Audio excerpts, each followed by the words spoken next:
오늘은 뭐냐면 구약과 신약. 이 성경은요 두 가지 차원에서 읽어야 되거든. 마이크로, 매크로. 마이크로는 미시, 이건 거시. 그러니까 성경 자세한 것도 알아야 되지만 이 거시 큰 픽처를 볼 줄 알아야 되는데 사람들이 이걸 몰라. 잘 매크로한 걸. 그리고 혼자 읽어봐야 이건 모른다.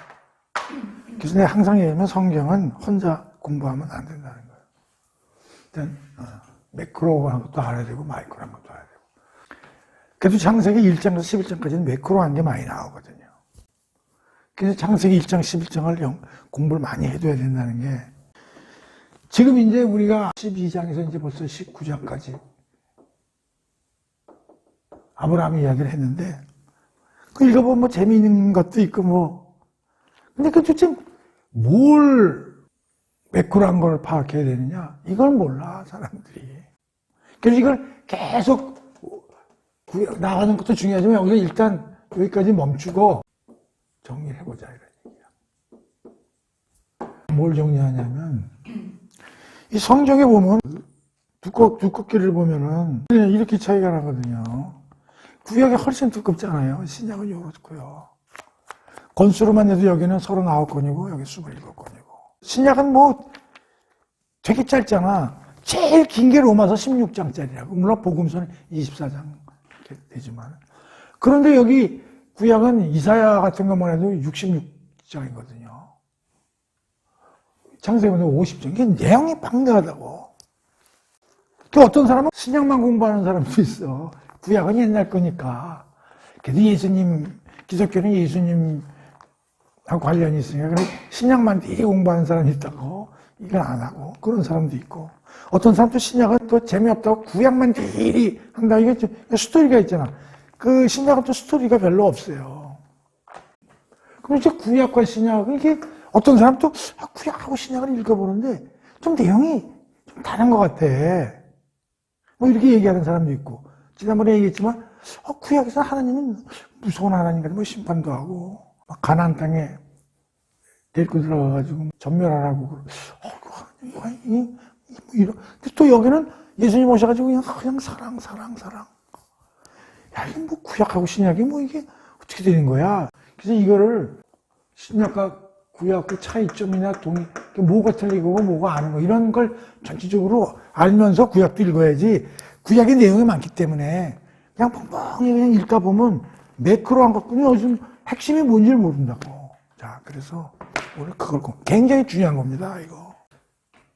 이건 아니죠. 구약은 예수님 오기 전에 쓰여 있는 책들을 모은 거고, 신약은 예수님 이후에 온 책을 모은 거. 그걸까지는 아는데, 구약의 핵심 주제는 뭘까? 뭐 많이 있지. 아브라함을 12장부터 19장까지 일단 7장을 공부했어요. 주제가 뭐예요? 아브라함 얘기했어요. 아브라함에게 하나님이 불러서 아브라함 약속하고 가나안 땅으로 가고 잘 있다가 기근이 나서 애굽 갔다가 애굽 왕한테 또 투살이 맞고 또 올라오고 롯하고 뭐 헤어지고 그리고 세 천사님이 오셔서 아브라함이 발 뻗고 나가서 접대했고 그리고 소돔 고모라 가지고 심판 내리는 거를 봤고 뭐 그거야. 그럼 그래서 어쩌자고? 그게 뭐냐 이거지. 그냥 영화 한 장면 같이 쭉 나레이션으로 하고 뭐 아브라함이 이런 사람이구나. 하나님이 아브라함 데리고 뭐 이렇게 하시는구나. 그죠? 그렇게 공부해가지고 100점 만점에 내가 보기에 30점도 안 된다는 거지. 그러면 어떻게 뭘 해야 되는가? 자, 여기서 중요한 걸 얘기를 합니다. 사도행전 펼쳐보세요. 사도행전 몇 장까지 돼 있어요? 28장이요? 28장 쭉 한번 들춰보세요. 23절하고요. 31절을 읽어보겠습니다. 유대인 지도자들은 날짜를 정해 바울을 다시 만나기로 했고 그날이 되자 많은 사람들이 바울의 숙소로 찾아왔다. 바울은 그들에게 하나님 나라를 설명하고 또 모세의 율법과 예언자들의 글을 통해 예수에 대해 가르치고 설득했다. 그러한 바울의 설교는 아침부터 시작해서 저녁까지 계속되었다. 자, 31절 봅니다. 여기서 그는 바울이겠죠. 바울은 아무런 방해도 받지 않고 담대하게 하나님 나라를 전파하고 주 예수 그리스도에 대해 힘껏 가르쳤다. 자, 사도행전의 마지막은 뭐냐면 바울이 재판을 받고 투옥이 됩니다. 가택연금 같은 걸 내는데, 가택연금이 있을 때 우리나라 같이 그냥 깜빵에다 해놓고 면회도 안 시키는 게 아니라 그냥 어느 일정한 장소에다 이렇게 해놓고 아마 그렇게 다니지만 못하게 그렇게 감금한 것 같아. 좀 자유롭게 이제 한 것 같아. 그런데 뭐라 그래? 23절에 시간이 많이 남을 거 아니야, 바울도. 근데 유대인들이 그를 많이 찾아갔다는 거죠. 그렇죠? 그래서 바울이 뭘 했다는 거예요? 자, 이거 잊어먹으면 안 됩니다. 1번, 하나님 나라. 2번이 뭐요? 예수. 그런데 이거를 뭘 가지고 가르쳤다는 거야? 모세의 율법과 예언자들의 글. 이거 보세요. 텍스트를 뭘로 썼다는 거예요? 모세의 율법. 모세가 뭘 썼어요? 모세오경. 그 다음에 예언자들의 글이라는 게 주로 예언자는 뭐야? 선지자들이죠. 그들이 또 묶어서 쓴 그때 뭐야? 대선지자, 소선지자 있죠? 이사야, 에레미야, 에스겔, 다니엘. 소선지자서는 몇 개 있어요? 12권. 외워봐요. 그 성경에 있는 책 그 이름도 모르는 거야. 호세아, 요엘, 아모스, 오바다, 미오나, 미가, 나움, 하박국, 스바냐, 게스가리아, 말라기 12개. 그게 소선지자서는. 자, 그러면 이걸 한마디로 말하면 뭐요? 이 구약이라고. 뭔 말인지 알아요? 그러면 사도 바울이 구약을 가지고 뭘 가르쳤다고? 하느님 나라와 예수. 그러면 우리는 구약을 지금 공부를 만약에 하나 간다면 거기서 뭘 잡아내야 돼? 큰 주제로? 그러니까 사람들이 그러면 구약 공부에서 하느님 나라 예수를 잡아내고 있냐는 거지. 그런 거 신경 안 쓰고 그냥 읽어, 재미로. 다시 하나님 나라와 뭐? 예수. 하나님 나라 뭐? 예수. 잊어먹으면 안 돼. 이게 뭘 읽는 데에서 크게 잊어먹으면 안 돼? 구약. 구약을 읽는 데에서 뭘 잡아내야 돼? 하나님 나라와 예수. 하나님 나라와 예수. 이렇게 잊어먹으면 안 됩니다. 하나님 나라와 예수 그러면 이게 뭐가 생각나? 신약 성경이 생각나는 거야. 구약은 생각이 안 나는 거야. 무슨 말인지 알아요? 그런데 바울이 있을 때 복음서가 쓰여졌어요? 안 쓰여졌어요? 안 쓰여졌어요. 복음서 좀 늦게 쓰여졌습니다.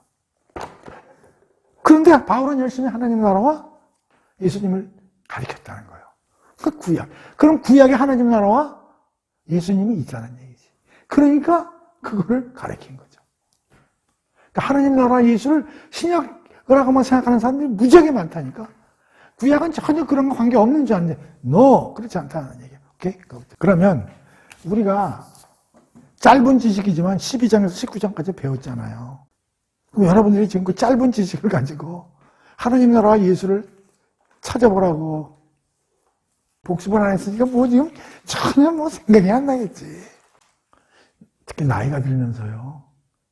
공부할 거는 성경밖에 없어요. 신문 보지 말고요. 성경 공부들 하세요. 그 12장 19절에서 예수하고 찾을 수 있어요? 하나님 나라? 왜 못 찾아요? 설명 다 했어요. 자, 우선 봅시다. 하나님 나라에 대해서 한번 봅시다. 그 두 개가 축이라고 그랬잖아요. 우리가 보통 나라 그러면 내가 고질 수석으로부터 못했지만 구산정력으로 붙었지만 국제법은 내가 1등을 했거든요. 국제법이 재밌어가지고 국제법 공부를 좀 열심히 했거든. 나라가 성립하려면요 3가지가 있어야 돼요. 첫 번째는 땅이 있어야 돼요. 땅이. 두 번째는 백성이 있어야 돼요. 백성. 세 번째는 그 땅과 주민을 컨트롤할 수 있는 어떠한 그 주권이 있어야 돼. 주권이. 하나님 나라라는 건 뭐야? 하나님이 온 땅을, 온 우주를 관리하신다. 그런 뜻이거든요. 우리는 지금 뭐라고 그래요? 우리 세상에서는 윤석열이도 얘기하고 옛날에 유승민이도 박근혜한테 원내대표 위원하고 할 때 뭐라고 했어? 헌법 1조를 강조한다고. 대한민국의 주권은 국민으로부터 나온다. 그러니까 우리는 모든 주권의 베이스는 어디서부터 나와? 국민. 근데 하나님 나라는 모든 주권이 누구한테 나와? 하느님이에요. 하나님 나라의 3대 요소가 뭐가? 우선 백성이 있어야지. 그 다음에 땅이 있어야지. 그 다음에 하나님 나라에 운영하는 원칙이 있어야 될 거 아니야. 그렇죠? 자, 기본이야 이게. 백성, 땅, 주권과 원칙. 하나님 나라에 운영하는 운영 원칙. 아브라함을 불렀어. 하나님이. 왜 부른 거예요? 아브라함이. 공부했죠? 12장 공부할 때. 자, 바벨탑을 무너뜨렸죠? 그래서 이제 문명은 중요하지만 어프로치 방법이 틀렸다고 그랬죠? 그러니까 하나님이 드디어 내가 어떤 게 문명 발전을 제대로 하는 건지에 대해서 내가 스스로 이제 개입해서 가르쳐 주겠다. 그래서 아브라함을 불렀죠? 자, 아브라함이 부른 목적은 뭐예요? 백성하고 관계되죠? 하나님 나라를 다스리려면 하나님 나라 백성이 있어야 될 거 아니에요. 그럼 백성을 만들기 위해서 누굴 불렀다는 얘기예요? 아브라함을 불렀다는 얘기예요. 그럼 하나님 나라의 백성이 되려면 엉망진창 세속 속에 빠져 있으면 되겠어요? 거룩하고 하나님께 순종하는 그런 사람이 돼야 되죠? 아브라함은 지금 그런 사람이 아니에요. 그러니까 아브라함을 그런 사람으로 어떻게 되겠어요? 계속 만들어 가시죠? 하나님의 사람으로 만들어 가시는 과정이 쫙 나온.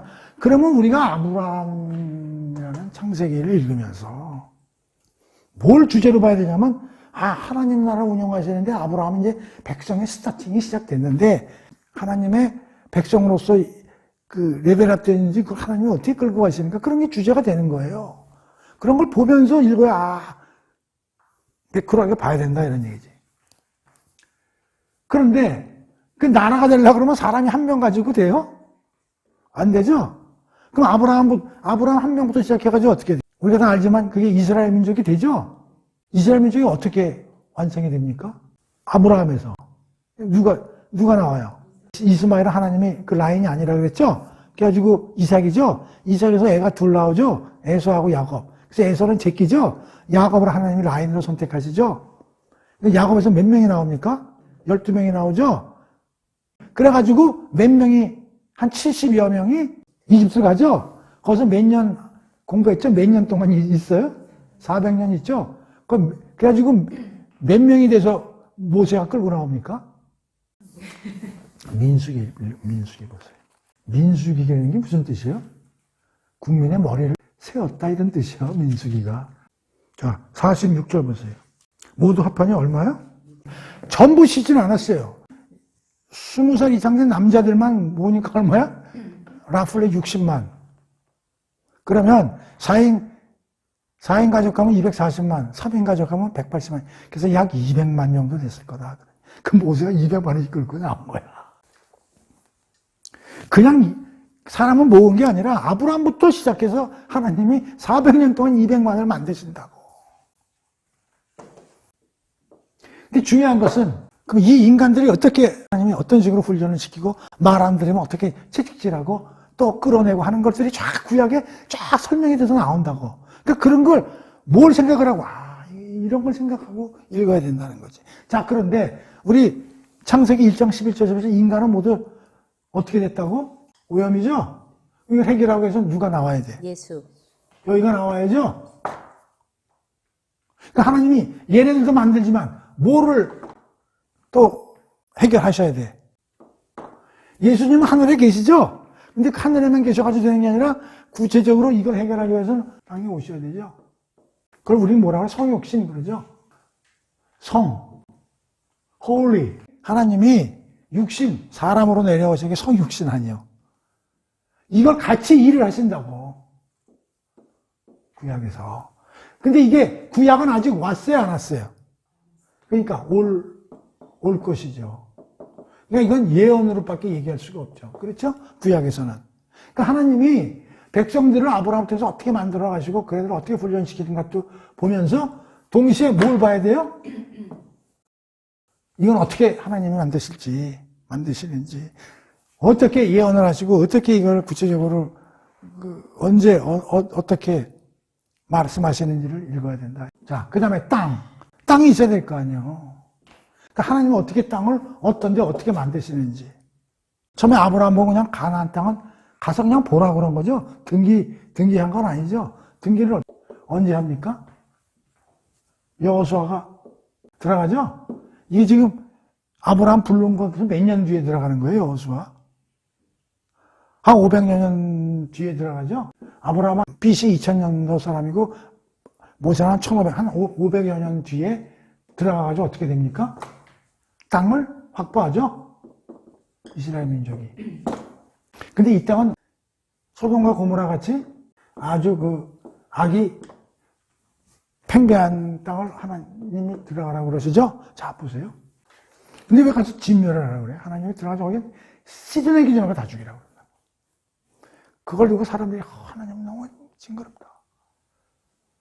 그런데 창세기에서 뭐라고 그러냐면 악이 아직 만땅 안 찼기 때문에 내가 내비를 둔다. 그러면 그 진멸을 하라고 그러신 거 왜 그래? 도저히 눈 뜨고 볼 수 없을 정도로 악이 팽배했기 때문에 하나님이 심판을 내리신 거기 때문에 당연한 거야. 걔네들이 그 죄 받는 거야. 나중에 최후 심판 때 가서 심판을 받으나 이 세상의 심판권 하나님 마음이시거든. 자, 다시 말하면 뭐야? 하나님 나라의 땅은 어떠해야 돼? 하나님 나라가 다스리는 하나님 나라 땅은 타락과 악이 존재해야 돼, 안 존재해야 돼? 그거에 대한 사례가 뭐야? 소돔과 고모라 어떻게 하나님이 심판하시죠? 그건 단순히 소돔과 고모라 심판이 아니라 하나님이 다스리는 땅은 죄와 타락이 없는 땅이어야 된다는 걸 보여주시는 거예요. 하나님 나라라는 걸 머리에다가 두면 이걸 이해가 되는 거지. 왜 성경에 소돔과 고모라가 앞쪽에서 이렇게 나오는지. 그리고 여기서 백성을 만드는데 왜 이스마엘도 하나님이 복을 주시지만 이스마엘에 대해서는 하나님이 라인에서 배제하는지. 하나님의 백성은 인간의 노력으로 시작된 게 아니라 하나님이 만들어 가신다는 걸 보여주는 거라고. 자, 그 다음에 운영 원칙. 하나님 나라는 어떻게 운영되는가. 그래서 18장 16절에서 뭐가 나와? 아브라함에게 뭘 가르쳐? 자손들에게 내가 너를 부른 거는 그냥 잘 먹고 잘 살라고 부른 게 아니라 뭐야? 네 자손에게 뭘 가르치라고? 정의와 공의를 가르치라고 그랬잖아. 그리고 아브라함이 뭐래? 시전사가 왔을 때 발 벗고 나가서 대접하죠? 그건 무슨 행위? 사랑의 행위죠? 그러니까 아브라함이 사랑의 행위를 보이고 정의와 공의를 행하라고 하나님이 얘기하시잖아. 이게 하나님 나라의 뭐요? 벌써 창세기 12장에서 19장까지만 공부를 해도 하나님 나라는 정의와 공의와 사랑으로 운영되는 것이구나. 하나님 나라의 땅은 앞으로 하나님 나라가 재림이 되서 하나님 나라는 타락과 죄가 없는 그런 소돔과 고모라를 멸망시킨 하나님의 뜻을 이해가 되는구나. 이게 벌써 하나님 나라에 대해서 벌써 12장에서 19장까지도 상당한 내용들이 하나님 나라, 백성, 땅 이렇게 딱딱딱딱 얘기는 안 하고 있지만 다 스며들어 있다는 거지. 자, 예수에 관해서는 제일 먼저 창세기 3장 15절이 복음, 예수가 오신다는 귀절이었죠? 그 다음에 두 번째 복음이 몇 장 몇 절이라고 그랬어요? 12장? 그 다음에 뭐요? 내가 내 자손에게 모든 걸 땅을 주겠다. 그때 그 자손이 갈라디아서에 보면 여러 사람이 아니라 한 사람, 그 예수다. 응? 그 아브라함의 자손. 이런 게 다 뭘 뜻하는 거야? 예수님 오심을 뜻한다. 이런 얘기야. 그러니까 그 앞으로도 성경을 읽으면서 항상 누구와 누구를 잡아내야 돼? 하나님 나라와 예수. 잊지 마세요. 자, 그 다음에 오늘 또 하나 공부할 건 뭐냐면 구약과 신약의 동일성하고 차이점. 여러분들 구약과 신약을 읽으면서 거기서 이게 뭐 어떻게 매칭이 이게 서로 연결이 어떻게 되는가 좀 고민해 본 적 있어요? 굉장히 중요한 얘기죠. 그래서 이거에 관해서는요, 켈빈이라는 사람이 있어요. 많이 들어봤죠? 켈빈은 종교개혁, 루터가 종교개혁하고 켈빈은 종교개혁 이후에 이 사람은 그 프랑스 사람입니다. 1507년에 태어난 사람이고요. 이 사람이 쓴 책에 유명한 게 기독교 강요. 이 사람이 종교개혁, 정통주의 신학의 원조. 그러니까 루터가 시발을 걸었지만 모든 그 베이직한 그 신학적인 기초를 담긴 사람이 켈빈이란 말이에요. 유명한 사람입니다. 이 사람이 쓴 기독교 강요를, 이거를 처음에 몇 살 때 썼냐면 27살 때 기독교 강요를 써가지고 50세까지 증보 4개정판을 낸 사람입니다. 자, 여기에 이게 지금 제4판 중에 제4권이 4권 중에 제2권에 10장하고 11장에 이게 소술되어 있습니다. 신약과 구약의 동일성과 차이점을 기독교 강요에 켈빈이 제2권, 제4권까지 되어 있는데 2권 10장과 11장에 이걸 갖다가 써놨어요.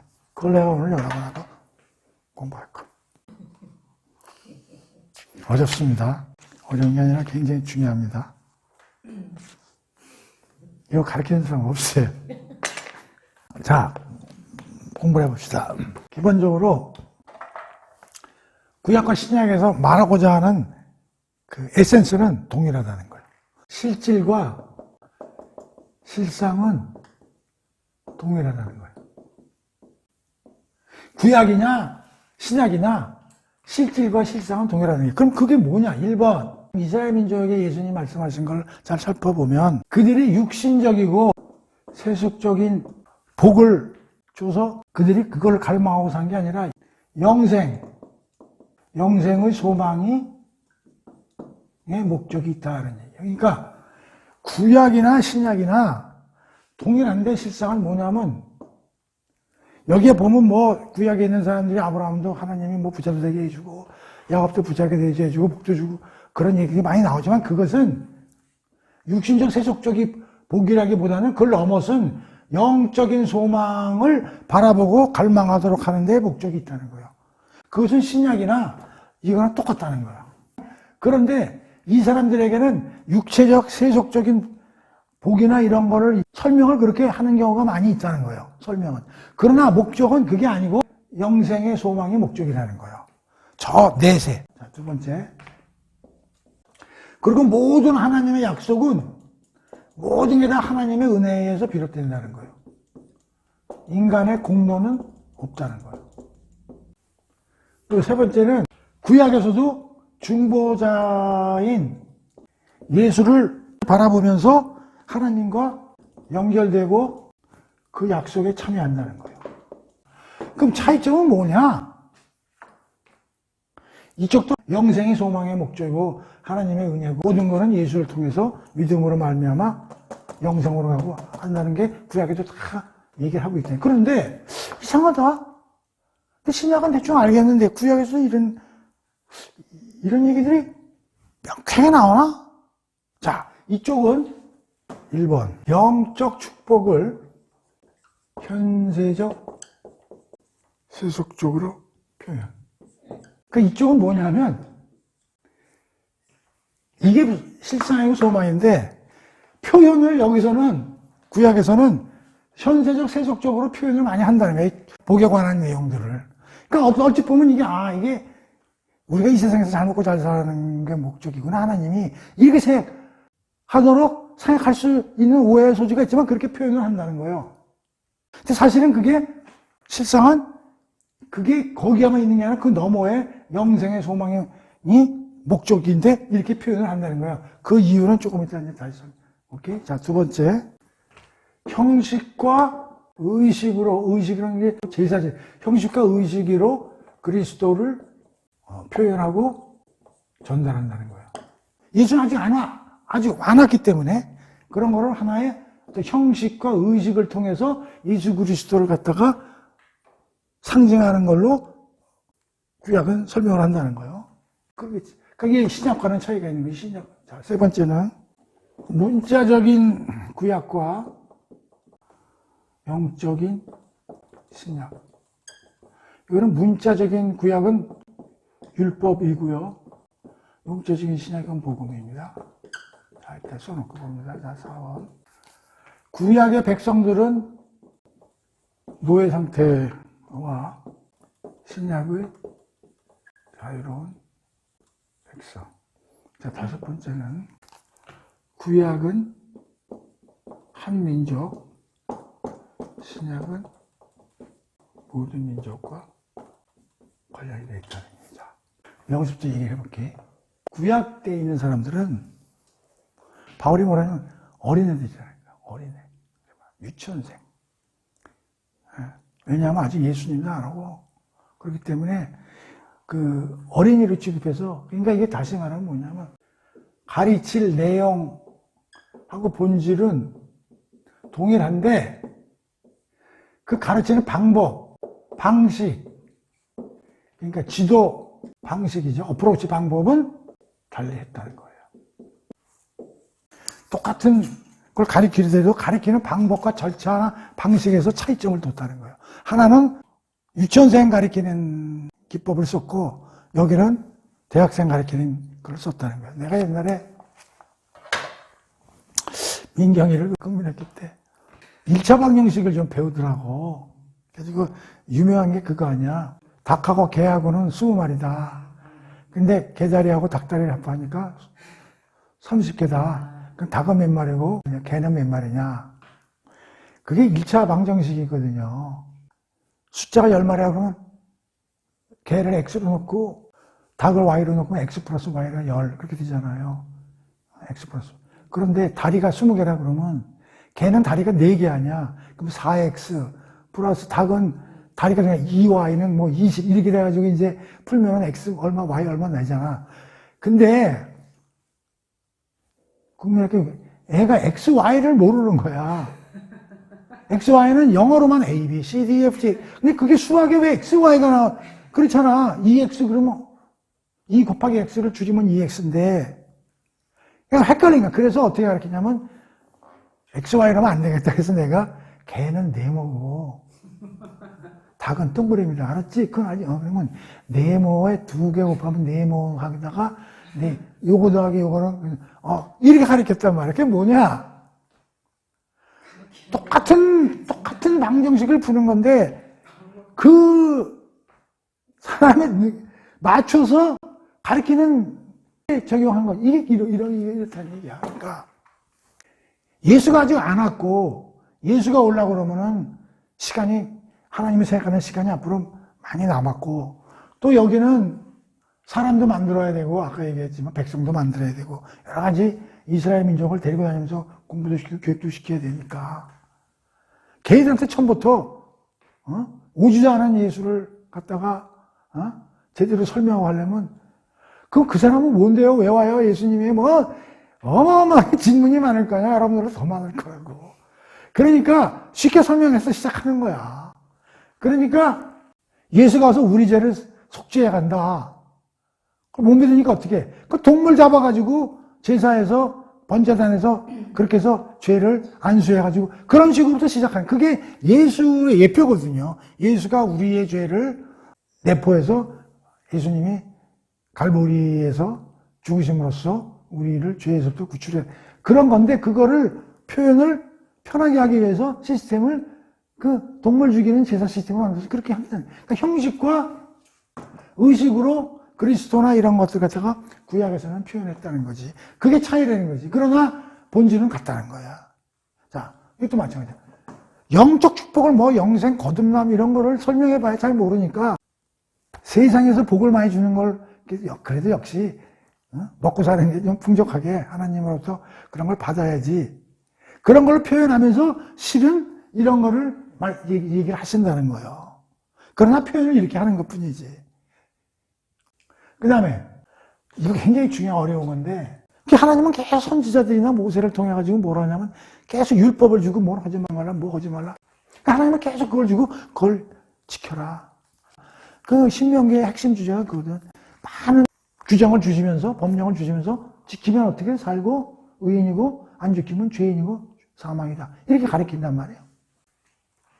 이 신약에서는 예수 그리스도를 믿음으로 말미암아 너희들이 천국 가고 내가 죽어서 올라가면 성령님이 내려와서 너희 안에 내주해서 영생으로 데려간다. 이런 식으로 설명을 하거든.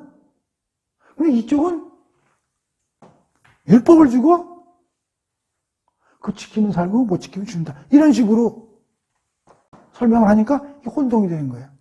내가 처음에 그 신명기를 읽으면서요. 신명기 보면 뭐 해라, 뭐 하지 마라, 뭐 해라, 뭐 하지 마라. 근데 그거 할 수 있는 사람이 누가 있어요? 그러면서 지키면 살고 안 지키면 죽는다. 그럼 다 죽어야지. 이상하더라고. 이게 무슨 이런 걸 왜 모세가 이걸 유대인한테 줬나. 그때는 내가 뭘 몰랐냐면 율법의 의미를 몰랐던 거야. 율법의 의미를 몰랐던 거야. 자 보세요. 율법은 좋은 거예요, 나쁜 거예요? 로마서 같은 거 뭐 율법은 좀 어떻게 표현하면 좀 부정적으로 많이 표현이 된다고 신약을 보면. 율법은요, 엑스레이 같은 거예요. 엑스레이. 거울이라고 생각하면 돼. 다시 말하면 하나님이 뭐 이거 하지 마라, 이거 하지 마라. 이거. 근데 그걸 가만히 들여다보고 있으면 뭘 느끼냐면 이제 하나님이 그걸 지키면 살고 안 지키면 죽는다네. 모세를 통해서. 그 율법을 보는 순간에 인간은 굉장히 두려웠고 스트레스를 받는 거야. 특히 루터같이. 저걸 달성해야 되는데 저걸 안 하면 죽는다는데 내가 저걸 달성할 수 있을까? 그러니까 율법은 뭘로 주냐면 경고성으로 주는 거예요. 율법은 좋은 거예요. 율법은 하나님의 사랑이 녹아 들어가 있는 게 율법이에요. 그런데 이 율법이 하는 게 뭐냐면 율법은 사람이 율법을 보면은 내가 죄인이라는 걸 알게 해주는 거예요. 내비게이터예요. 딱 보는 순간에 못 지키겠거든. 못 지키겠거든, 사람이. 그러니까 그걸 딱 보는 순간에 사람은 내가 저걸 지킬 수가 없는 것 같은데. 그러니까 자기가 죄인임을 깨달으라는 거예요. 율법이라는 거는. 우리가 병원에 가가지고 엑스레이를 찍었는데 여기 금이 간 게 나왔어. 그러면 의사가 뭐 이거 병 났네. 그럼 그걸 고쳐야 돼. 엑스레이가 고쳐집니까? 엑스레이가 뼈를 붙여주냐고. 그럼 누구한테 가야 돼? 의사한테 가야지. 자, 율법이 죄를 고쳐주냐고. 율법을 딱 보는 순간에 내가 내가 죄인이야 저거 못 지키겠는데. 그럼 우리는 누굴 찾아가야 돼?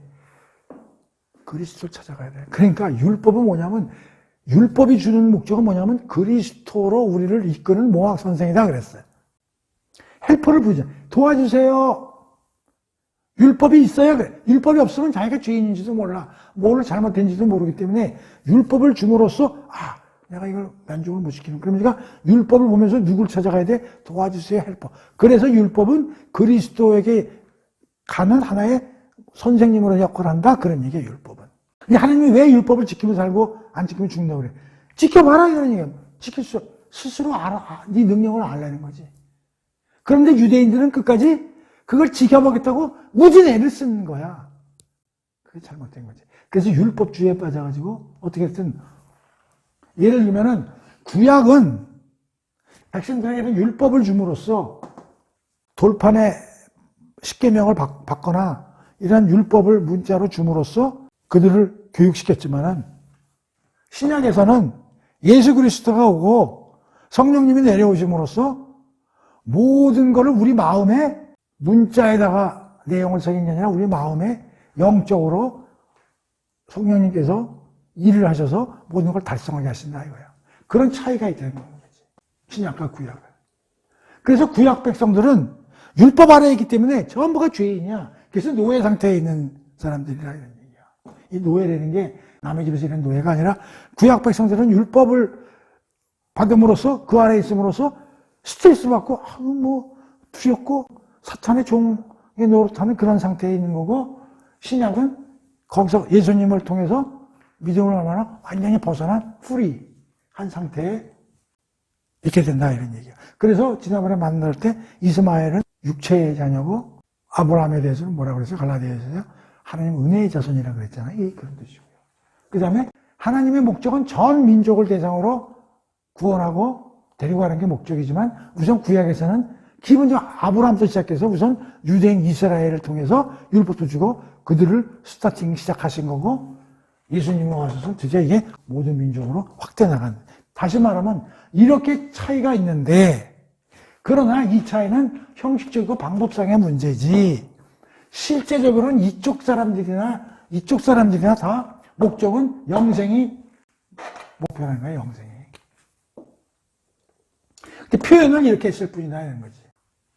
그런데 못 알아듣고 어린애들은 이걸 육체적인 목으로 그냥 알고 있었고 유대인들은 계속 그 중에서도 믿음의 사람들 같이 아브라함이나 다니엘이나 예레미야나 다윗 같은 사람들은 그걸 통해서 영생에 하나님의 뜻은 영생에 있구나라는 것을 캐칭한 사람들을 믿음의 사람들이라고 칭하는 거고 그 이외에 대부분의 사람들은 그냥 여기에 만족해서 세상 복으로 누리고 살았다는 거야. 그 다음에 여기서도 중보자 그리스도에 대해서 이렇게 형식과 의식을 통해서 했지만 실은 예수 그리스도를 통해서 여기에 갈 수 있다는 걸 다 설명하고 있다는 거지 구약도. 그러니까 구약과 신약은 본질과 실상은 동일하다는 거지. 어프로치 방법과 가리킴에서 다소의 차이가 있다 이런 얘기지. 근데 이 차이를 사람들이 모르기 때문에 이건 뭐지 왜 여기서는 이렇게 되지 여기서는 이렇게 하지 왜 계속 트러블이 생겨가지고 성경을 읽으면서 멘붕에 걸린다는 거지. 그래도 멘붕이 나올 정도면 공부 열심히 한 사람이고, 멘붕 자체에 안 걸리는 게 대부분, 10명 중에 9명은 멘붕이 무슨 멘붕이야. 그냥 읽는 거야. 좀 어렵습니다, 이게.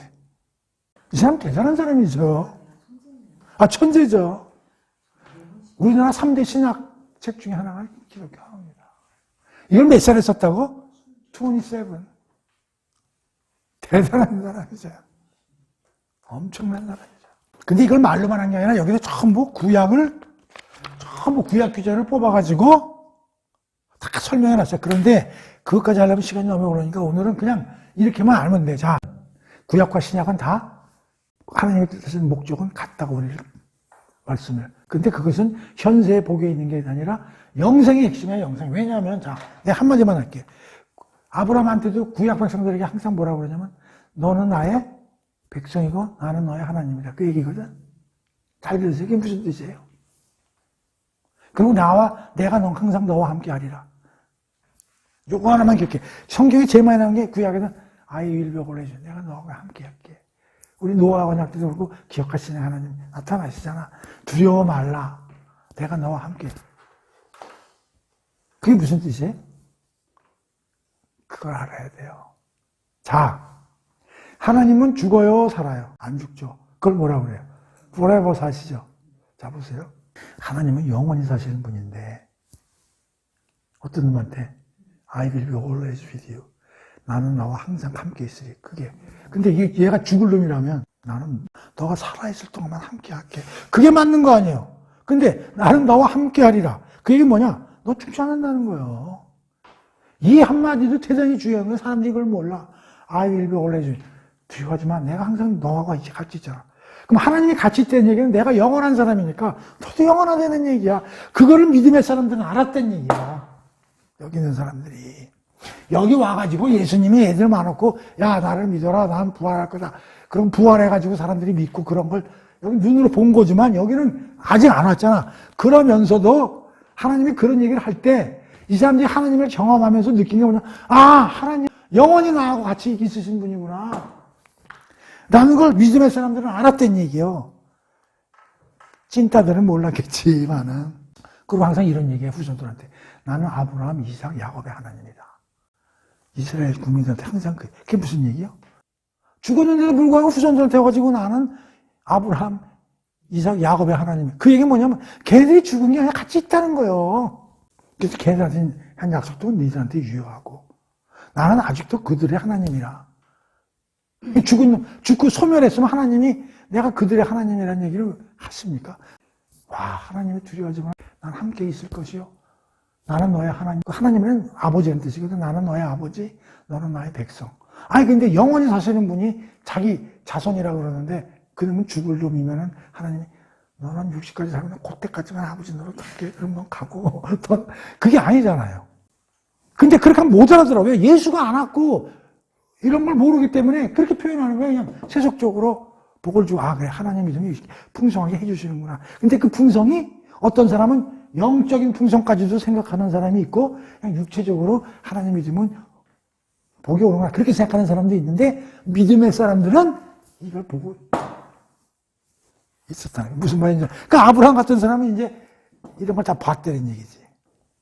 그리고, 그런 하나님 주신 약속은, 그 약속은 예수 그리스도를 통해서 우리에게 오는구나. 이걸 다, 그러니까 똑같은 거야, 본질은. 근데 표현을 이렇게 하는 거지. 얘들이 어린애들이기 때문에. 영적 축복을 아직 잘 모르기 때문에 현세적 축복으로 표현을 많이 하고, 그리고 예수 그리스도도 아직 오시지 않았기 때문에 성막에서 제사를 통해서, 야, 니들 죄는 이렇게 안수를 해서 나하고 만나는 거야. 그러니까 하나님, 나는 죄와는 관련이 없는 사람이야. 근데 그게 나중에 예수 그리스도라는 걸 갖다가 그렇게 표현해서 가르쳤다는 거지. 그리고 복음을 먼저 주기 전에 율법을 먼저 갖고 왔다는 거지. 율법을 주면서 복음을 줘봐야 아직 잘 모르니까. 율법을 주면서 네 자신을 알아라. 내가 준 율법 한번 니를 살면서 한번 이렇게 스크린 해봐. 잘 돼? 안 되지? 그럼 안 되면 어떻게 해야 돼? 그걸 하게 해야지. 그럼 하게 되면 왜 하나님을 예수를 2000년 뒤에 보냈느냐? 네 꼬러지를 알라는데 2000년이 가는 거야. 니들 능력으로 한번 해봐. 한번 내가 준 계명 한번 지켜봐. 되대? 안 되지. 그걸 빨리 인식하고 아이고 이걸 해결하기 위해서는 누군가 헬퍼, 구원자가 와야 되겠구나. 그걸 알라고 준 건데 그래서 구약 백성들은 율법 아래에서 노예 같은 그런 속에서 있을 수밖에 없었고 신약은 예수님이 오시고 성령님이 내려오시기 때문에 자유로운 백성이 될 수밖에 없습니다. 그리고 구약은 우선 이스라엘 한 백성을 통해서 하나님이 핵심적으로 그들을 관리를 하시고 그러니까 이스라엘 백성은 하나의 뭐요? 하나님은 전 아파트 단지를 천동을 짓기를 원하시는데 우선 뭐요? 모델하우스로 하나 지은 거야. 그게 이스라엘 민족이라고. 아직 이제 회개시키신다고 성경에 나와있으니까 하나님한테 망하니까 못 가지겠는지 아세요? 1번 우상숭배. 여기서 우상숭배는 하나님 이외에 다른 놈을 믿었다는 것도 우상숭배지만 잘 들으세요. 더 중요한 건 하나님을 제대로 모르고 믿는 게 뭐예요? 그것도 우상숭배예요. 금송아지 만들잖아요. 그리고 하나님이라고 불렀어요. 걔네들이 하나님을 안 믿은 게 아니에요. 하나님을 형상화하지 말라고 그랬거든. 그러니까 우상숭배라는 거는 다른 놈을 믿는 것도 우상숭배지만 하나님을 이상하게 믿는 것도 우상숭배예요. 두 번째 망한 게 뭐예요? 선민의식. 하나님이 우리를 선택하신 우리 민족이구나. 그러니까 다른 걸 개돼지를 알았다. 아니고 뭐요? 니들은 모델하우스로 만들어가지고 하나님이 모든 나라를 해결하셔야 되는데 처음부터 모든 나라를 해결하시려면 너무 힘드시니까 우선 이스라엘 애들을 잘 샘플로 만들어서 니네들이 돌아다니면서 전파해라 이런 얘기지. 세 번째 율법주의. 율법을 줬는데 여기서 끝까지 그 안 되는 거를 붙잡고 그 해결하려고 지랄발광신의 바리새인들이거든. 여기서 뭘 느꼈어요? 아이고 난 죄인이구나. 그럼 나는 헬퍼가 필요해. 그랬어야 되는데 끝까지 규정을 또 세부 규정 만들어가지고 안식일날 일하지 말라고 그러니까 안식일 규정을 뭐 수십 가지를 개발해가지고 길거리 가다가 바지가 뜯어졌어. 이거 3바늘 이상 꼬매면 일 안 하는 거고 4바늘부터는 일 하는 거. 그러니까 터졌을 때 3바늘 이상 꼬매면 안식일 위반. 뭐 이런 식으로까지 해놓고 어쨌든 오늘의 핵심은 다 잊어먹어도 좋아. 이거 뭐 워낙 자세히 하려면 이건 뭐 대학원 수준에 가야 되는. 자, 우선 구약을 읽을 때 핵심 주제는 하나님 나라와 예수를 잡아내라. 두 번째, 구약을 읽을 때 신약을 읽을 때 차이점은 본질은 똑같다. 다만 구약의 사람들은 예수님이 아직 안 왔기 때문에 그리고 아직 하나님과의 이제 아브라함 만들고 있는데 뭐 이쪽은 벌써 몇천 년을 하나님하고 같이 일을 했잖아. 이스라엘 애들이. 그러니까 아직 초짜들이니까 하나님이 초짜 교육시키느라고 이렇게 방법을 달리했다. 그 차이지 실질적 내용은 똑같다. 다만 중요한 건 뭐다? 이 세상에 복을 주라고 하나님이 일하시는 거야. 하나님 나라는 영원한 거니까. 그리고 모든 건 하나님의 은혜로 되는 거고 예수 그리스도를 통해서 모든 게 이루어진다. 이게 핵심이라는 거죠. 그래서 이게 자세히 하려면 굉장히 한 달 해야 되는데요. 그렇게 할 수는 없고 굉장히 중요한 겁니다. 이걸 알고 성경을 읽는 사람하고 모르는 사람하고는 천지 차이예요. 그러니까 그리고요 바쁘게 살지 마세요. 왜 내가 항상 얘기하지만 바쁜 거 다 거짓말이에요. 그 바쁘다는 게 다 거짓말이고요. 제발 시간에 11조를 해라. 2시간 2.4시간 그러니까 2시간 반은 시간을 내라니까. 그러니까 아침 1시간, 저녁에 자기 전에 1시간, 2시간, 점심에 30분 그렇게 하든지 그렇게 해서 그걸 기도로 다 하든지 그냥 성경책을 좀 보든지 유튜브를 보든지 해가지고 계속 그거를 몸에다가 이렇게 젖어놔야지. 내가 했잖아. 성경 공부 아무리 열심히 하다가 딴짓 한 2주, 제주도 같은 데 한 2주 놀고 일주일 놀고 올라가잖아요. 그 다음에 성경 보기 싫어요. 그리고 그 컨디션 회복하는데 막 한 달 이상 걸리고 그러니까. 그리고 내가 분명히 얘기하는데요. 하나님 계속 생각하고 살면요. 나도 모르게요. 좋은 일들이 생겨요. 진짜 내 거짓말 안 해. 우리는 그 경험하고 살아요. 근데 희한하게 하나님이 알게 모르게요. 도와준다고.